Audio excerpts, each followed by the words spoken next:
சில நிமிடங்களில் அந்த ஏர்லிஃப்டிங் பேக்குகள் அனைத்தும் ஒவ்வொன்றாக ஏரியின் மேற்புறத்திற்கு வந்து சேர்ந்தன. அந்த பேக்குகளை கரையை நோக்கி நகர்த்தி கொண்டு வந்த அனைவரும் அதற்குள் இருந்து பத்திரமாக வெளியேறினார்கள். ஏர் பேக்குக்குள் இருந்து வெளியே வந்த வேதா ஏரியின் மேற்புறத்தை அங்கும் இங்குமாக பார்வையால் அலசி கொண்டிருந்தாள். அவளுடன் தப்பித்து வந்த பெண்கள் அவளுக்கு ஆதரவாக அவளுக்கு அருகிலேயே நின்று கொண்டிருந்தனர். ஒரு சில நிமிடங்களில் நீருக்கடியிலிருந்து வெளியே வந்தார்கள் பரத், மைத்ரேயி மற்றும் காயத்ரி. மைத்ரேயையும் காயத்ரியையும் பத்திரமாக கரை சேர்த்துவிட்டு மயங்கி விழுந்தான் பரத். அப்போது அங்கிருந்த ஒரு பெண் பரத்திற்கு உதவ முயற்சித்தாள்.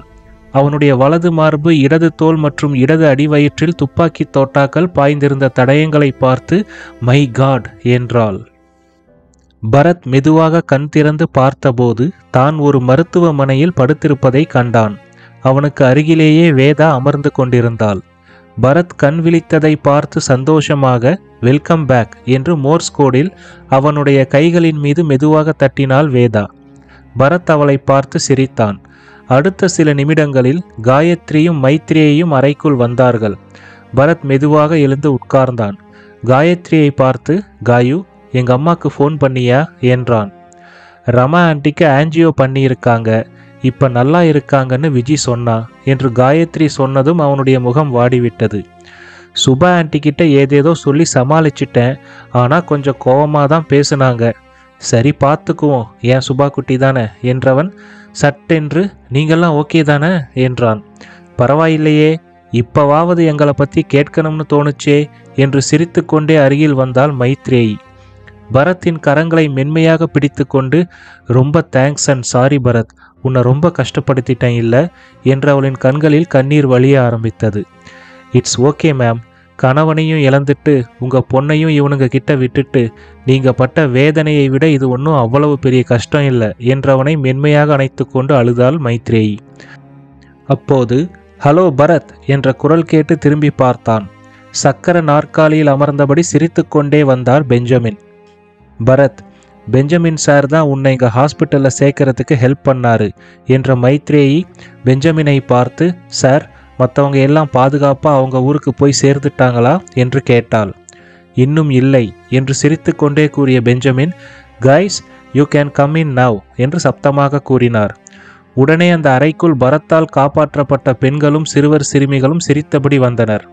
அவனை பார்த்ததும் ஒரு சிலரின் கண்கள் கலங்க ஆரம்பித்தது. அதில் ஒரு பெண் தன் குழந்தையை பரத்திடம் காட்டியபடி, நான் இவனோட பேரை பரத்துன்னு மாற்ற போறேன் என்றாள். அதை கேட்ட பரத்தின் கண்களும் கலங்க ஆரம்பித்தன. சிறிது நேரம் அவர்கள் அனைவரிடமும் பேசி கொண்டிருந்தான் பரத். அவர்கள் கிளம்பும் பொழுது, நடந்த விஷயங்களை மறைச்சா மட்டும் போதாது, அடியோட மறக்கிறது தான் உங்கள் எதிர்கால வாழ்க்கைக்கு நல்லது என்றான். சரி என்பதைப் போல தலையாட்டி கொண்டே அவர்கள் கண்களில் கண்ணீருடன் விடை பெற்றார்கள்.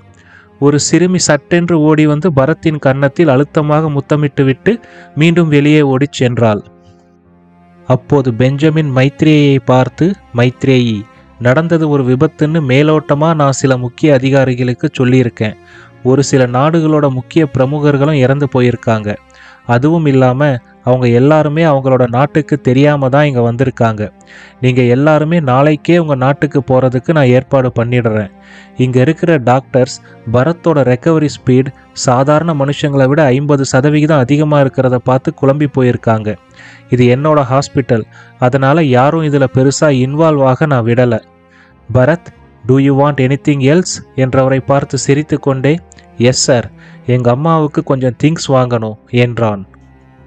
மறுநாள் பெஞ்சமினுக்கு சொந்தமான சிறிய விமான நிலையத்தில் நின்று கொண்டிருந்தனர் அனைவரும். பெஞ்சமின் மைத்ரேயை பார்த்து, I am really sorry about your husband. எங்கள் கூட வேலை செய்த இந்த 4 வருஷத்தையும் இங்கே நீ கற்றுக்கிட்ட அனுபவத்தையும் தயவு செஞ்சு மறந்துடு. எனக்கு இனிமே நீ யாருன்னே தெரியாது என்றார்.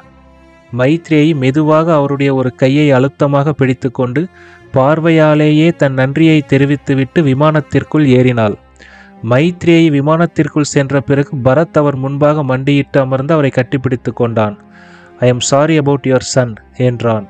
பரத்தின் முகத்தில் உண்மையான வருத்தத்தை பார்த்த பெஞ்சமின், இட்ஸ் ஓகே பரத், விட்டு இருந்தா அவன் இன்னும் மோசமான செயல்களை எல்லாம் செய்திருப்பான்.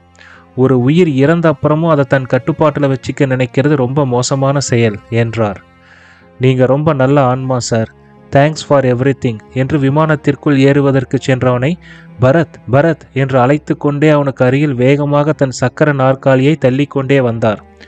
அவரின் பதட்டத்திற்கான காரணத்தை யூகித்து கொண்ட பரத் அவரை பார்த்து சிரித்து கொண்டே, உங்க அம்மாவும் உங்க மனைவியும் உங்களை நினைச்சு ரொம்ப பெருமைப்படுறதா சொல்ல சொன்னாங்க. அவங்க 2 பேர் முகத்திலையும் சந்தோஷம் தெரியுது. இனிமே உங்க கடைசி காலம் வரைக்கும் உங்க மனைவி உங்க கூட தான் இருப்பாங்களாம். உங்களை அதிகமாக ரெட் மீட் சாப்பிட வேண்டாம்னு சொல்ல சொன்னாங்க என்றான். பெஞ்சமின் கண்களில் கண்ணீருடன் தேங்க்ஸ் பரத், குட் பை என்றார். அடுத்த சில நிமிடங்களில் அந்த விமானம் ஓடு பாதையிலிருந்து மேலே கிளம்பத் தொடங்கியது. விமானத்திற்குள்ளே பரத் ஏற்கனவே சந்தித்த விமான பணிப்பெண்கள் இருந்தனர். பரத்தை பார்த்து சிரித்து கொண்டே, sir, we have lemon pickle now என்றார்கள். பரத் அவனுக்கு அருகில் அமர்ந்திருந்த வேதாவை பார்த்து சிரித்து கொண்டே, please give me green tea என்றான். அதை கேட்டு காயத்ரியும் மைத்ரேயையும் ஒருவரை ஒருவர் பார்த்து சிரித்து கொண்டனர். டாடாபாத் ஸ்ரீ இல்லத்தில், இந்த பரத் பையனை பாருங்க, என்கிட்ட பேசி 1 வாரம் ஆகுது, வரட்டும், இந்த தடவை குச்சியை எடுத்து 4 வைக்க தான் போறேன் என்று புலம்பிக் கொண்டிருந்தாள் சுபா. அவளுக்கு எதிரில் அமர்ந்து டிஃபன் சாப்பிட்டு கொண்டிருந்தனர் ஸ்ரீதரனும் பிரணவும். சுபாவிடம் பேச்சை மாற்றுவதற்காக பரத் கூப்பிடுவதைப் போல கிண்டல் செய்து கொண்டிருந்தார் ஸ்ரீதரன். சுபா குட்டி, இன்னைக்கு மதியம் என்ன சாப்பாடு செய்ய போற என்றவரை முறைத்து கொண்டே, உங்களுக்கு பிடிச்ச மோர் குழம்பு என்று கோபமாக அவளுடைய கையில் இருந்த கிண்ணத்தில் இருந்த மோரை காண்பித்தாள். அப்போது சட்டென்று வீட்டிற்குள் ஓடி வந்த பரத், சுபா குட்டி, சர்ப்ரைஸ் என்று கத்தினான். அவனை பார்த்ததும் சந்தோஷத்தில் திக்குமுக்காடி போன சுபா, ஐ என் கண்ணுக்குட்டி என்று கத்தியபடி தன் கையில் இருந்த மோர்கிண்ணத்தை தூக்கி போட்டுவிட்டு ஓடிச் சென்று அவனை கட்டிப்பிடித்து கொண்டாள். அந்த மோர்கிண்ணம் சுவற்றில் மோதி அங்கிருந்த டைனிங் டேபிளின் மேல் விழுந்தது. அதிலிருந்த மோர் பிரணவ் மீதும் ஸ்ரீதரன் முகத்திலும் தெரித்தது. ஸ்ரீதரன் கோபமாக எழுந்து, டேய் பரத் என்று கத்தினார். ஆனால் சுபாவோ, அவரு கிடக்கிறாரு, அங்க ரொம்ப குளிராமே, சாப்பாடு எல்லாம் நல்லா இருந்துச்சா என்று கேட்டுக்கொண்டே அவனுடன் ஹாலிற்கு சென்றாள். ஸ்ரீதரன் கோபமாக பிரணவை பார்த்து, இவன் அந்த பிரஜாபதி கையால சாகரானோ இல்லையோ, கண்டிப்பா ஒரு நாள் இவனை நானே கொல்ல போறேன் என்றபடி அங்கிருந்து சென்றார். பிரணவ் சிரித்து கொண்டே ஆடைகளை மாற்ற மாடிக்கு சென்று விட்டான். பரத்துடன் ஹாலிற்கு வந்த சுபா அங்கு வேதா அமர்ந்திருப்பதை பார்த்தாள். உடனே பரத், அம்மா, இது மைத்ரேயி மேம் பொண்ணு, பேரு வேதா, என்கிட்ட ரொம்ப ஒட்டிக்கிட்டா, என்னன்னு தெரியல, ஏர்போர்ட்ல இருந்து என் கூட இங்க வரேன்னு சொன்னா, அதான் அழைச்சிக்கிட்டு வந்துட்டேன் என்று சொன்னவன் மெதுவாக சுபாவின் காதில், அவளால் பேசவும் முடியாது கேட்கவும் முடியாது என்றான். இதை கேட்ட சுபா மெதுவாக சென்று வேதாவை அணைத்து கொண்டாள். சிறிது நேரத்தில் ஆடைகளை மாற்றிக்கொண்டு வந்த ஸ்ரீதரன் பரத் தன்னிடம் ஏதாவது பேசுவான் என்று எதிர்பார்த்தார். ஆனால் அவனோ சுபாவிடம் மட்டுமே பேசிக்கொண்டிருந்தான். சுபா குட்டி, அந்த மொத்த லேபும் அப்படியே ஏரிக்கு கீழே தண்ணிக்குள்ள இருந்துச்சு என்றவனை பார்த்து, சும்மா பொய் சொல்லாதடா என்றாள் சுபா. ஸ்ரீதரனுக்கு ஒரு பக்கம் எரிச்சலாகவும் இன்னொரு பக்கம் அவனையும் சுபாவையும் சேர்த்து பார்க்க மகிழ்ச்சியாகவும் இருந்தது. அப்போது சுபா வேதாவை பார்த்து, உனக்கு என்ன வேணும்னு சொல்லு, உடனே இந்த ஆண்டி செஞ்சு தரேன் என்றாள். ஸ்ரீதரன் எரிச்சலாக, 2 ஸ்பூன் மோர் குழம்ப வாயில ஊத்து, அவ வந்த ஃப்ளைட்லேயே திரும்பி நார்வேக்கே ஓடட்டும் என்றார். அதை கேட்டு சோபாவில் சாய்ந்து கொண்டு சிரித்தான் பரத்.